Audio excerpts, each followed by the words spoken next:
CPL, c'est la coordination de production logistique. Effectivement, il y a plusieurs volets dans la partie logistique.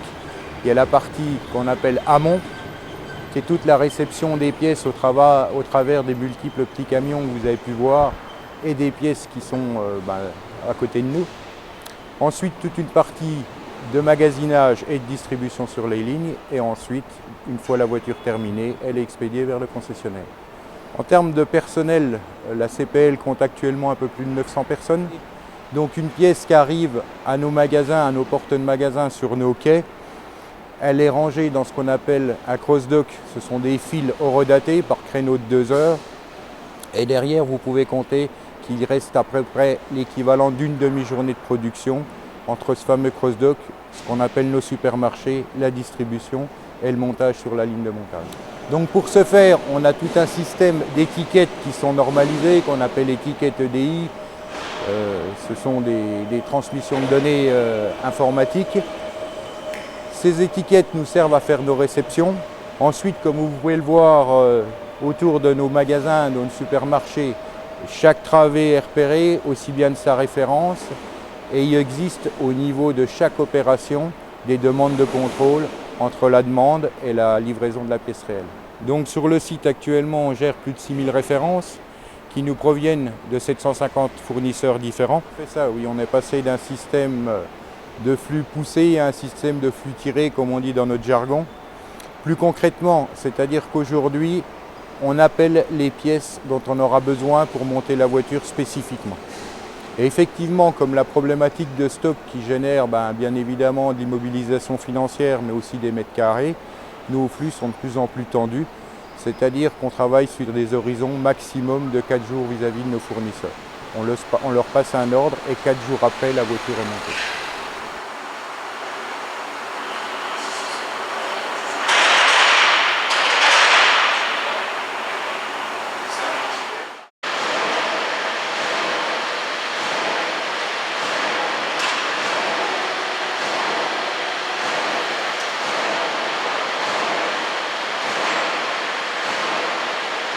Déjà, bienvenue à l'emboutissage.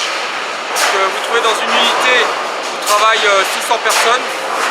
La mission de l'usine est donc de transformer les bobines d'acier en pièces de carrosserie.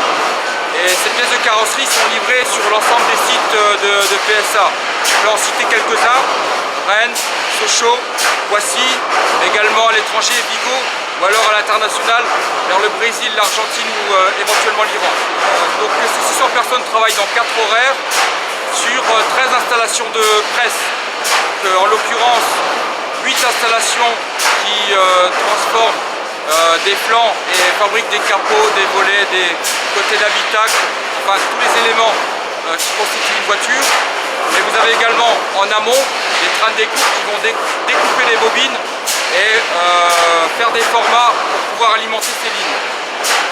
L'usine transforme 600 tonnes de matière par jour, ce qui représente 215 000 environ pièces fabriquées par jour. Sur une année, ça représente 170 000 tonnes d'acier qui sont transformées. On a 280 références qui sont fabriquées. Je peux en citer quelques-unes: des côtés d'habitacle, des capots, des portes, des volets arrière, et puis toutes les pièces qui représentent la structure du véhicule. Alors, en 10 ans, l'usine s'est transformée. On a un exemple derrière moi, donc la dernière née qui a été inaugurée il y a 1 an. Alors, nous avons effectivement une réflexion concernant l'aluminium, et notamment pour la réalisation de capots en aluminium. Donc l'objectif évidemment, c'est d'alléger nos véhicules dans le but de protéger l'environnement et de baisser encore plus que ce qu'on a actuellement le taux de CO2 et l'émission de CO2 par véhicule.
ferrage, c'est le véritable lieu de naissance de la voiture.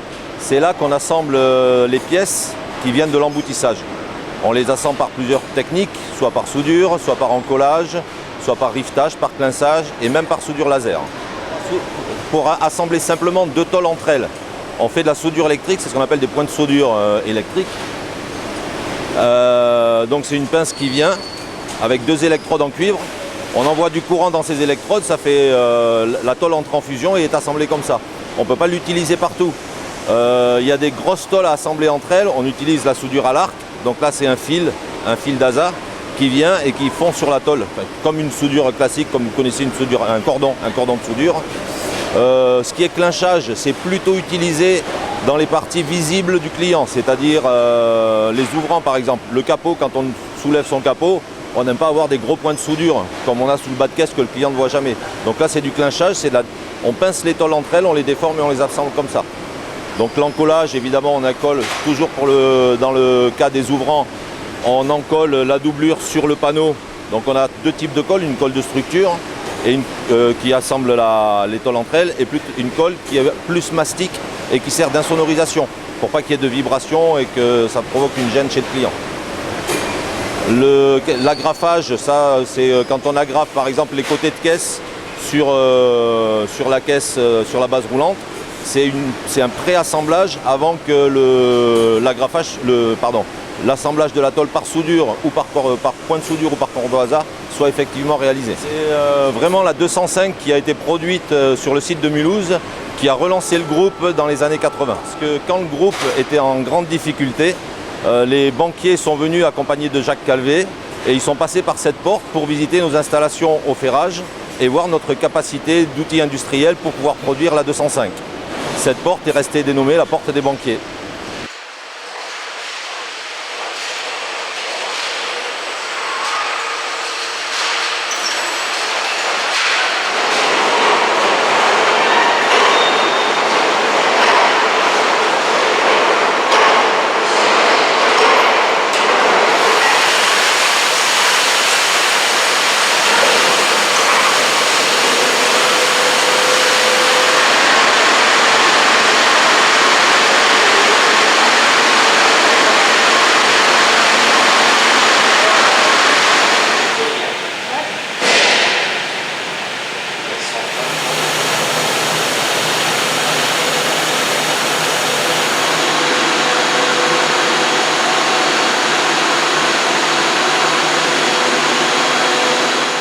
Les pièces ont été embouties, puis elles ont été ferrées et maintenant la caisse en blanc va arriver en peinture.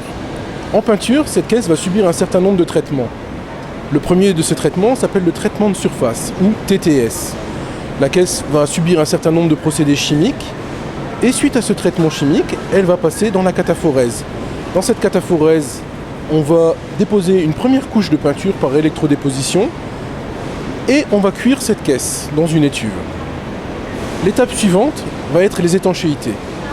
Sur la ligne étanchéité que vous pouvez voir derrière moi, on va poser un certain nombre de cordons qui vont réaliser la fonction étanchéité, mais il va y avoir également un certain nombre de cordons ou de traitements posés sur le véhicule pour réaliser la fonction insonorisation. La caisse va ensuite à nouveau être cuite, puis on va pouvoir aller aux apprêts. Les apprêts ou primaires et la première couche de peinture réellement déposée sur la caisse. Sur cette couche de peinture, nous avons une spécificité sur Mulhouse, c'est que les apprêts sont des apprêts poudre. Donc la poudre va être déposée sur la caisse, également par électrodéposition, puis on va cuire de nouveau cette caisse. Suite aux apprêts, on va déposer une couche de base, donc des bases hydrodéluables, et enfin une couche de vernis. La caisse ensuite sera préparée sur une ligne finition, puis envoyée au montage. La peinture de Mulhouse est l'une des peintures les plus automatisées du groupe, voire même au monde. À savoir que 100% de la peinture en cabine de lac est réalisée par des robots. Nous avons aussi un certain nombre d'innovations technologiques en termes d'environnement. Nous avons parlé tout à l'heure des après-poudres. La technologie d'après-poudre permet zéro émission de COV. Nos bases, c'est-à-dire la couleur, est une base hydrodiluable, donc à nouveau très bon pour l'environnement. Ceci nous ramène à un niveau d'émission COV aux alentours de 15 grammes par véhicule, ce qui ramène l'usine de Mulhouse dans le meilleur savoir-faire, voire le meilleur savoir-faire du groupe PSA avec Tarnava.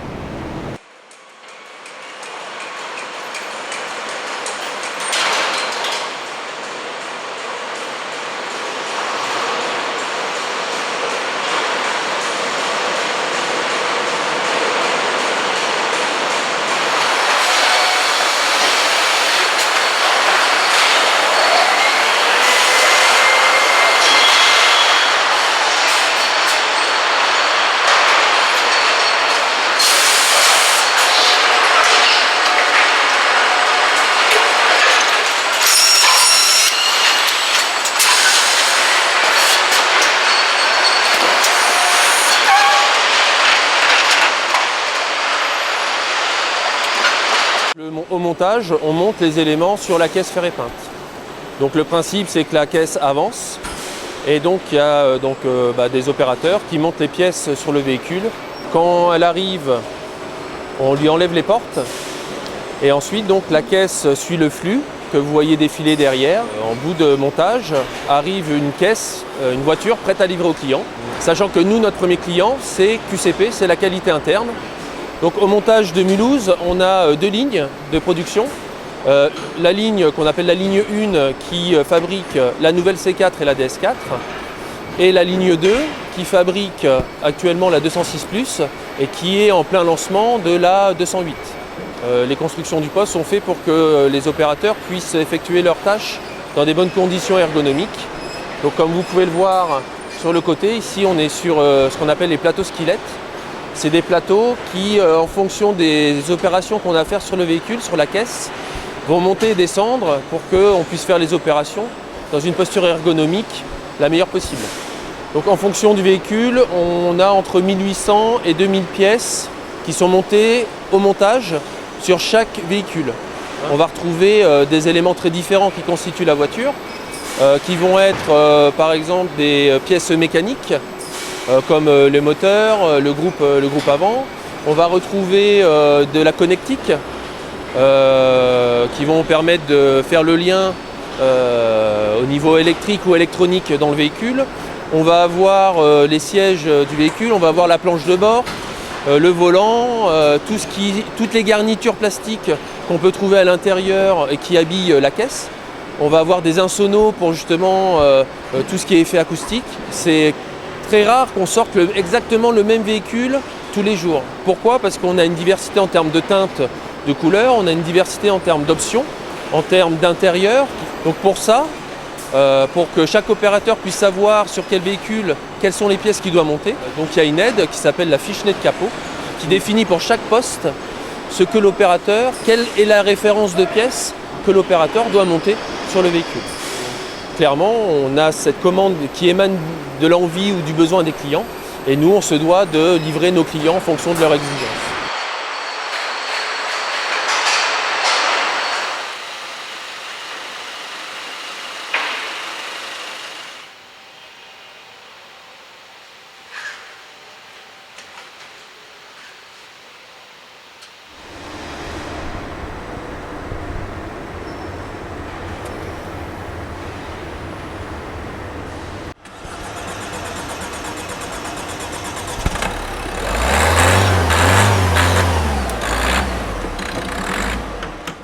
La voiture arrive à QCP, en toutes lettres c'est qualité centre de production de Mulhouse bien sûr. On va passer par des phases de contrôle statique à l'intérieur du véhicule, quelques contrôles d'aspect intérieur-extérieur. On passera le véhicule sur un banc de parallélisme pour le réglage du train et des projecteurs. Suivra ensuite le banc polyvalent qui est un simulateur de roulage dynamique du véhicule. On va mettre le véhicule en condition, on va monter en régime, monter en puissance, on va tester les freins, on va tester en série le véhicule dans une douche. Le véhicule va donc traverser pendant 3-4 minutes un environnement très humide, sous pluie, pour s'assurer de l'étanchéité du véhicule. Et on continuera par des contrôles de tous les calculateurs électroniques qui sont intégrés dans le véhicule, pour s'assurer qu'il n'y a pas eu de défaut de remontée. et on terminera tout le process par un contrôle de la robe extérieure, que ce soit l'aspect, donc les jeux et affleurements, la mise en jeu des différents éléments, de la porte par rapport à l'aile par exemple. On va partir sur la piste pour faire les vérifications du comportement dynamique de la voiture, le freinage, le test de l'USP, le test de l'ABS. On sollicitera aussi la voiture sur des obstacles, sur des pavés, des trous, des bosses, afin de solliciter toute la caisse et la mettre en résonance pour écouter s'il y a des bruits parasites qui pourront éventuellement gêner notre client. Quand on aura fini toutes ces parties dynamiques et de recherche de bruit, on fera passer un échantillon aussi en douche tropicale. Cette fois-ci, on sera dans un flux d'eau beaucoup plus important. Pendant 40 minutes, on va arroser la voiture comme en douche tropicale, comme en climat tropical, c'est-à-dire une averse très puissante. Et on fera osciller la voiture sur un plateau dans tous les quatre axes afin de bien s'assurer qu'il n'y a pas d'infiltration d'eau et donc pas d'entrée d'eau dans le véhicule. Et une fois que tous ces tests sont passés, sont concluants, on peut considérer que le véhicule est conforme et on traduit ça dans des indicateurs qui donneront bien sûr le niveau de qualité final du produit livré par Mulhouse au client.